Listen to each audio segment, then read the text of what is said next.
Question है आपका, शब्द सॉलिडेरिटी में अक्षरों के ऐसे कितने जोड़े हैं जिनके ठीक बीच उतने ही अक्षर है जितने कि अंग्रेजी वर्णमाला में होते हैं।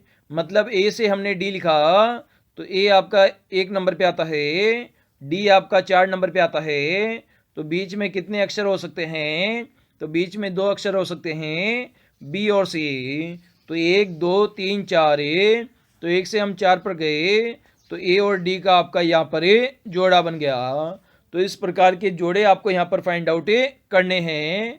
तो सबसे पहले यहाँ पर हमने जो शब्द है सॉलिडेरिटी वो हमने लिखा, तो SOLIDARITY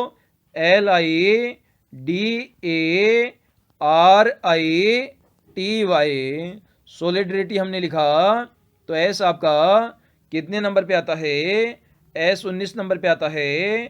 ओ 15 नंबर पे आता है। एल आपका 12 नंबर पे आता है। आई 9 नंबर पे आता है। डी 4 नंबर पे आता है। ए 1 नंबर पे आता है।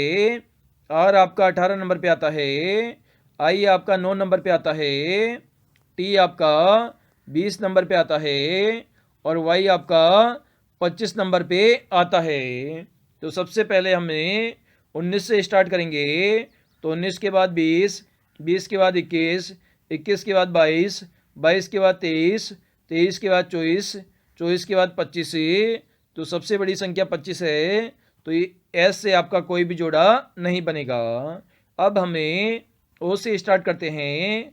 तो 15 के बाद में 16, 16 के बाद 17, 17 के बाद 18, 18 के बाद 19, 19 के बाद 20, 20 के बाद 21, 21 के बाद 22 और 22 के बाद 23। तो ओ से भी कोई जोड़ा नहीं बनता है। अब हमें एल से स्टार्ट करते हैं। तो एल आपका 12 पे है। तो 12 से 13, 13 से 14, 14 से 15, 15 से 16, 16 से 17, 17 से 18, 18 से 19। तो यहाँ पर भी आपका कोई जोड़ा नहीं बनता है। अब हमें आई से स्टार्ट करते हैं। तो 9 के बाद 10, 10 के बाद 11, 11 के बाद 12, 12 के बाद 13, 13 के बाद 14, 14 के बाद 15। तो आई से भी कोई जोड़ा नहीं बनता है। अब हमें डी से जोड़े कैलकुलेट करते हैं। तो 4 के बाद 5, 5 के बाद 6, 6 से 7, 7 से 8, 8 के बाद में 9। तो 4 से भी कोई जोड़ा आपका नहीं बनेगा। अब हमें ए से जोड़े कैलकुलेट करते हैं। तो एक से भी कोई जोड़ा नहीं बनेगा क्योंकि 2, 3, 4, 5 तो कोई जोड़ा आपका नहीं बन रहा। अब हमें आर से यहाँ पर जोड़े कैलकुलेट करेंगे।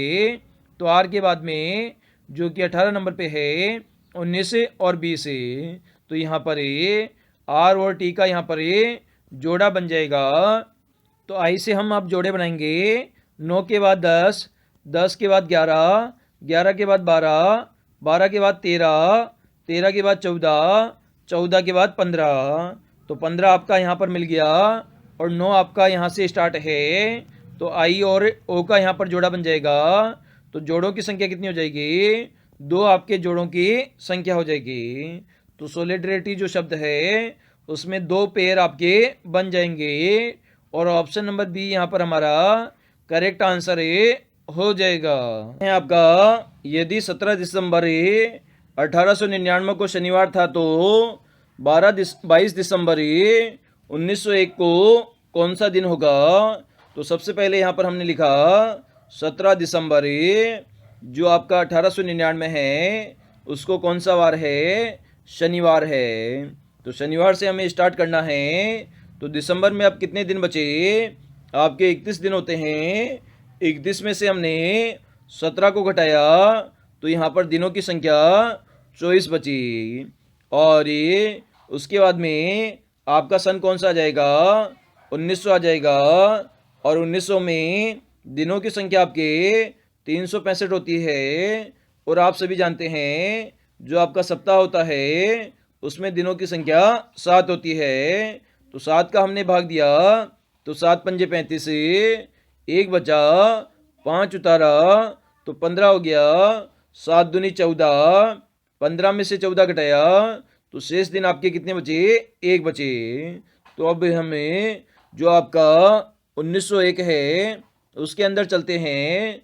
तो जनवरी में आपके 31 दिन होते हैं, 31 में 7 का भाग दिया तो शेषफल आपका 3 बचा। फरवरी में आपके 28 दिन होते हैं, 28 में 7 का भाग दिया तो शेषफल 0 बचा। फरवरी के बाद में मार्च में जाएंगे तो मार्च में शेषफल 3 बचेगा, अप्रैल में 2 बचेगा, मई के अंदर 3 बचेगा, जून में 2 बचेगा, जुलाई में शेषफल 3 बचेगा, अगस्त में भी शेषफल 3 बचेगा, सितंबर में शेषफल 2 बचेगा, अक्टूबर में शेषफल 3 बचेगा, नवंबर में शेषफल 2 बचेगा और ये दिसंबर 22 तक आपको जाना है। तो 22 और यहाँ पर जोड़ देंगे। तो यहाँ पर आपका 14 आ गया था क्योंकि 17 दिसंबर के बाद हमें जाना है।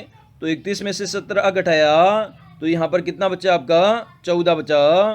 तो 14 और 1 15 हो जाएगा, 15 और 3 18, 18 और 3 21, 21 और 2 कितना हो जाएगा?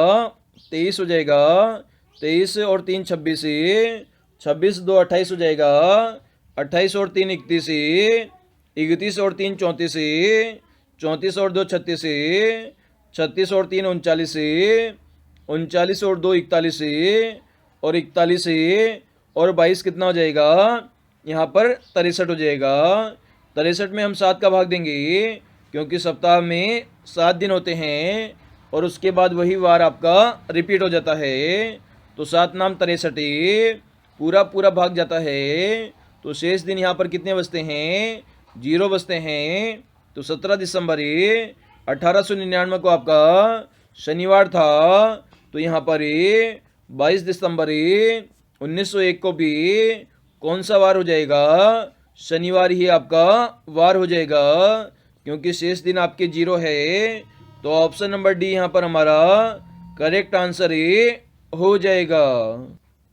क्वेश्चन है आपका, दिए गए फिगर में कितने त्रिभुज है ये आपको यहाँ पर फाइंड आउट करना है। तो यहाँ पर आपके 2 फिगर बने हुए हैं। तो सिंपल सा हम फिगर ले लेते हैं, बीच वाला फिगर यहाँ पर कंसिडर करते हैं। फर्स्ट और सेकंड इसको हमने नाम लिया। तो फर्स्ट वाला फिगर यहाँ पर हमने बनाया तो कुछ इस प्रकार का आपका फिगर बना हुआ है। तो इसमें हम त्रिभुजों की संख्या कैसे निकालते हैं? तो छोटे त्रिभुजों को यहाँ पर हम काउंट करते हैं 1 2 3 4 5 6 7 8। तो 8 त्रिभुज है, 8 का हम डबल कर देंगे तो 8 दूनी 16 हो जाएगा। मतलब फिगर नंबर फर्स्ट से आपके 16 त्रिभुज बनेंगे और फिगर नंबर 2 से भी आपके 16 त्रिभुज बनेंगे और इन दोनों को जोड़ने से क्या कोई नया त्रिभुज बनता है वो हम देखते हैं। तो यहाँ पर कोई भी नया त्रिभुज नहीं बनता। तो 16 + 16 कितना हो जाएगा? 32 हो जाएगा। तो टोटल मिलाकर 32 त्रिभुज बनेंगे जो कि ऑप्शन नंबर बी में गिवन है। तो बी हमारा दिए गए क्वेश्चन का आंसर हो जाता है।